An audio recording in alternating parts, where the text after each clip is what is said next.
What's up, guys? Alex here again, Jack Wagon Garage, back at the shop, and I've got my daily here. If you've seen about 2 videos ago, 2 or 3 videos ago, I uploaded a channel update, showed off my new daily that I got, my 92 EG hatch. We're taking more L's today, just L after L. So the other day I was driving home, sitting at a stoplight, waiting for traffic. Traffic was pretty bad. Light turned green. I turned, was cruising down the road a little bit, looked down. Temperature gauge was absolutely pegged hot. I had just looked at it sitting at the light as well, and then just down the road it was pegged hot. I'm hoping I did not blow the head gasket. I'm thinking it just went pegged hot. It'll do that when it gets like an air bubble in the system, and basically I was losing a lot of coolant, so they got air in the system, so that could have skewed the sensor for the gauge. So I don't think it actually got super hot, because I think I caught it in time and shut it off and rolled into a lot. But I had it towed back to the shop, and I actually already found the culprit. I threw the pressure tester on there, and this radiator hose here has a hole right there.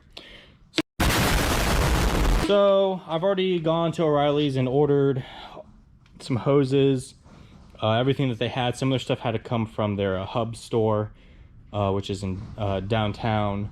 So I'm having to wait a couple hours on some of those. I decided to just get a lot of hoses, just replace everything. So like they had my upper radiator hose, and I think this is from the heater valve to the heater core or something like that. They had those in stock. The other ones had to come from the hub. But I'm basically getting everything, getting a new heater hose, lower radiator hose, upper radiator hose. I'm getting all new heater hoses. The one that goes from the block down here under the distributor to the heater valve right there. The one from the heater valve to the heater core, and then I think I'm getting the one from the heater core back to the thermostat housing.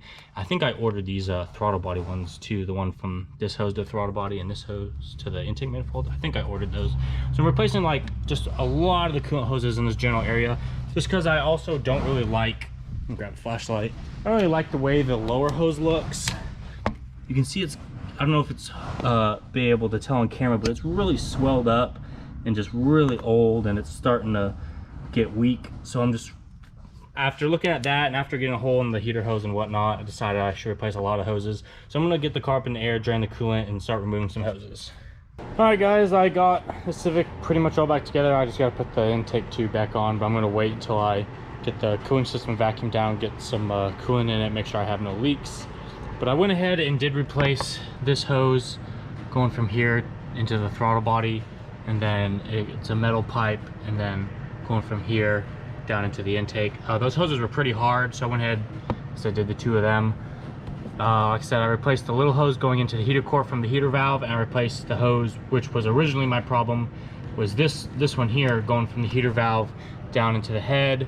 I went ahead and did that's the lower radiator hose, and I went ahead and did the upper radiator hose as well. All new clamps on everything.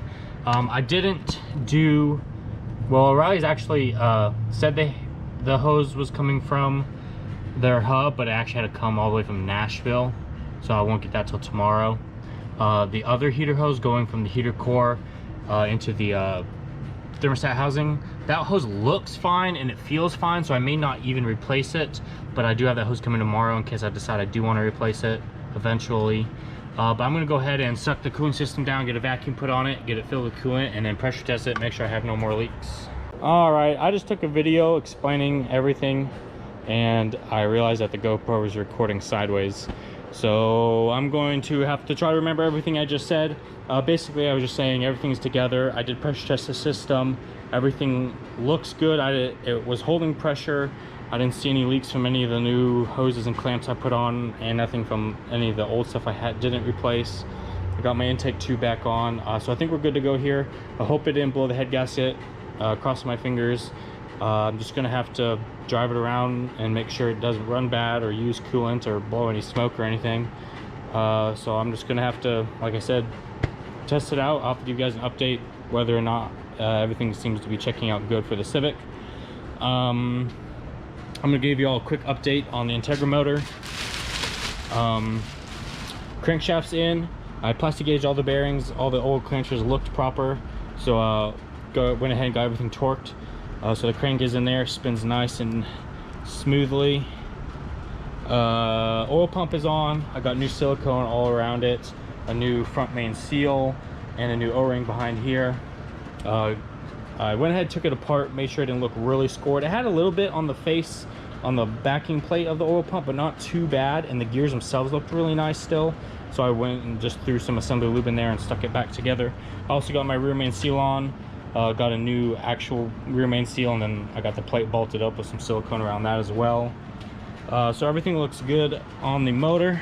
And then a quick update on the rods. I did get my old pistons pressed off of my old rods. These are my new B16 pistons. The B16 does have the same bore as the B18. It's just like de-stroked basically to make it a smaller displacement. But if you can see on the GSR pistons and the B16 pistons, there's a little bit more of a dome on the B16. So if you put your GSR crank and your GSR block and rods and everything onto a B16 piston, it raises compression. So that's what I'm going to be doing this motor, is throwing these in there. I'll get a little bit bump of compression. As you can see, it's a PR3 piston versus a P72 piston. So GSR versus B16. This isn't anything special, it's not forged or anything, it's just an aftermarket cast B16 piston. Not going for any kind of crazy power. Just try to get a little something extra out of it until I build another block for boost. But transmission is all together, block crank is in. Just gonna get my new pistons pressed on my old rods and get the rings on, and then get those in the block. I'm gonna give you guys a quick update on the interior of the Integra as well. I've gotten a lot done, so I'm gonna run out there and show you guys that. All right guys, quick update on the GSR interior. Got my harness bar installed.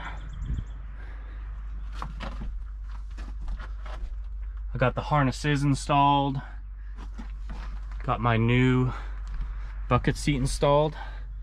When I was looking for a seat to get in this thing, as soon as I saw this multicolored geometric pattern, I knew I had to have this seat. So that's pretty cool. So I got my Corbu, whatever you want to call it, harnesses in. I'm gonna just put a stock Integra seat over here for now, but I do have a harness for it. That's all installed. I've had this for a while. I got a Sparco seat base. Is what this energy seat is mounted on. Got gauges installed, my glow shift gauges. I believe this is voltage gauge. This is a oil pressure gauge, and I have a vacuum and boost gauge here. Obviously I'm not going to be boosted yet, but eventually I will be, so I just already had this ready to go. And then I also have a wideband air fuel ratio gauge to install. I'm not sure where I'm going to put it yet. I might just put it up here on top of the steering column trim, maybe somewhere here in the bezel around the instrument cluster. I might put it up here on the dash. Really not sure yet what I'm going to do with that, but I do have that to install. Pretty much all the wiring is done. It's all run down through the A-pillar back behind the dash here. It comes out down here by the hood release. You can actually see this is, I need to tuck that up a little better. That's the vacuum line for the boost gauge. That's got to run out into the engine bay. And but all the wiring is pretty tucked up just under here for the most part. It runs in behind the center console, and then I have the wires hooked up into the radio, the constant power, the key on power, ground, and the illumination is all hooked up for the gauges. And then I have the boost gauge, the vacuum line for the boost gauge, and the sensor wire for the oil pressure gauge run all the way through to the other side, and then I've got to get them out into the through the firewall into the engine bay, so I can make them work.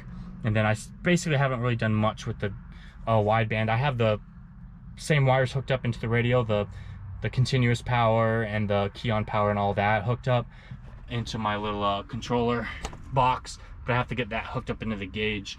But first I gotta figure out where I want to put the gauge, and then I've got to get the sensor. When I get the motor in, I'll have to put the wideband sensor and the exhaust obviously, and run the wires through the firewall into the little box there to communicate with the gauge. But yeah, interior is pretty much done. Like I said, I just gotta run a couple wires out through the firewall with the gauger installed, and the seat and harnesses and harness bar and everything. Just got to throw the passenger seat in. Would like to eventually get an aftermarket steering wheel as well, but that'll come at another time. Got the Civic running. Gonna wait and make sure it doesn't have any overheating. But yeah, like I said, that's pretty much gonna be it for this video. Just a quick update on everything that's going on, the Integra. Hopefully I'll finish, it's Sunday right now, hoping this week to get the rest of the motor together, and then maybe next Sunday I can get it slapped in the car. Fingers crossed on that as well. I don't know, it may take a whole nother week, but everything's going pretty well so far. A little behind schedule, but things are coming together and things are going together fairly smoothly. So obviously the Civic wasn't planned to overheat, so that kind of threw me behind schedule as well. But yeah, that's gonna be it for this video. I'll catch you guys on the next one.